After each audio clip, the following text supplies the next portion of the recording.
আসসালামু আলাইকুম। আর আজকে আমি আপনাদের সঙ্গে শেয়ার করব কি সেটা অলরেডি আপনারা ভিডিওর ক্যাপশন দেখেই বুঝতে পেরেছেন। আজকে আমি আপনাদের সঙ্গে শেয়ার করব হোমমেড আইসক্রিম বানানো আর হচ্ছে ফালুদা রেসিপি। আর আজকে কিভাবে আমি ফালুদা আর হচ্ছে হোমমেড আইসক্রিম বানাই সেটা আমি আপনাদের সঙ্গে শেয়ার করব। তাহলে চলুন কথা না বাড়িয়ে আজকে ভিডিওটা শুরু করে ফেলি। আর আমি প্রথম ক্যারামেল তৈরি করে নিয়েছি। ক্যারামেলটা আমি তৈরি করেছিলাম চিনি আর দুধ দিয়ে। এখানে আমি 2 টেবিল চামচ চিনি আর 3 টেবিল চামচ দুধ দিয়ে আমি ক্যারামেলটা তৈরি করেছি। এখানে আমি 2 কাপ টপিক্যাল ব্র্যান্ডের ক্রিম নিয়ে নিয়েছি। আর এই তো আমি প্রথম বিট করে নিয়েছি, সেটা তো আপনারা দেখতেই পেয়েছেন।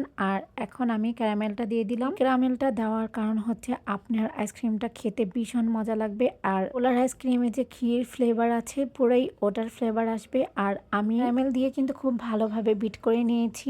আর এখন 2 টেবিল চামচ গুঁড়ো দুধ দিয়ে দিচ্ছি। আপনার আইসক্রিমের ফ্লেভারটা আরো ভালো আসবে। মনে রাখবেন আইসক্রিমের টেক্সচারটা যেন ফ্লাফি থাকে, একদম ক্রিম যেন না হয়ে যায়, না হলে খেতে কিন্তু একদমই ক্রিমের মতো লাগবে। আর আমি আপনাদের সঙ্গে একটু টেক্সচারটা দেখিয়ে দিলাম, সে একটা ভুলও বিট করা যাবে না। তো যাই হোক, এখন আমি 2টো বক্সে আইসক্রিম ঢেলে নিলাম। আর এখন আমি কিছু চকলেট চিপস দিয়ে দিচ্ছি উপর দিয়ে। প্রথমে আমি চকলেট চিপস দিয়ে দিচ্ছি আর এরপরে আমি হোয়াইট চকলেট চিপস দিয়ে দিচ্ছি। চাইলে আপনারা দিতে পারেন আর না চাইলে স্কিপ করতে পারেন, যেহেতু আমি কেক মেকিং করি আমার ঘরে চকলেটটা অলরেডি সবসময়ই থাকে। আইসক্রিমের উপরে আমি 2টোর মধ্যে খুব বেশি করে চকলেট চিপস দিয়ে দিলাম। তো এখন আমি 7 থেকে 8 ঘন্টার জন্য ফ্রিজে রেখে দেব। আইসক্রিমটা কিন্তু আমি আগের দিন রাতে বানিয়েছিলাম। ওই তো এখন আমি ফালুদা মিক্স নিয়ে এসেছিলাম আর কাস্টার্ড পাউডার নিয়ে এসেছিলাম, সেগুলো রেডি করছি। আর এরপর আমি ফালুদা মিক্সের ভিতর থেকে আমি এই পাউডারটা বের করে নিয়েছি। আর এখন আমি একটা পাত্রে ঢেলে পর্যাপ্ত পরিমাণ পানি দিয়ে দিচ্ছি। আর এখানে খুব বেশি একটা পানি দিলে হবে না, তুমি হাফ কাপ পানি দিবেন।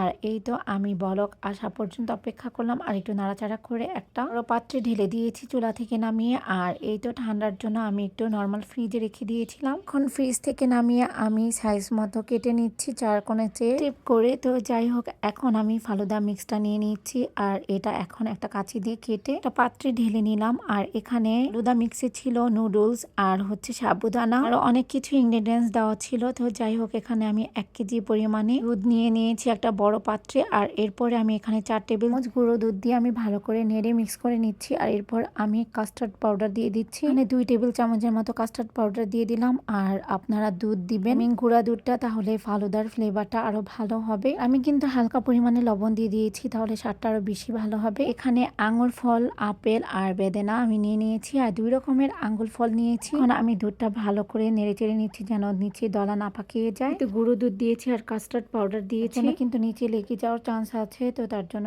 অনবরতই নাড়তে হবে। আর এই তো আমি অফ ক্যামেরাতে ফলগুলো কেটে নিয়েছি। এখানে 2 রকমের আঙ্গুর, আনার, আপেল কুচি কিছুই রেডি। আর এখান দিয়ে আমার ফালুদা মিক্সটাও রান্না হয়ে গিয়েছে। এখন আমি ফালুদা মিশ্রণটা ঠান্ডা করছি। আর কত লোভনীয় হয়েছে দেখতেই তো পারছেন।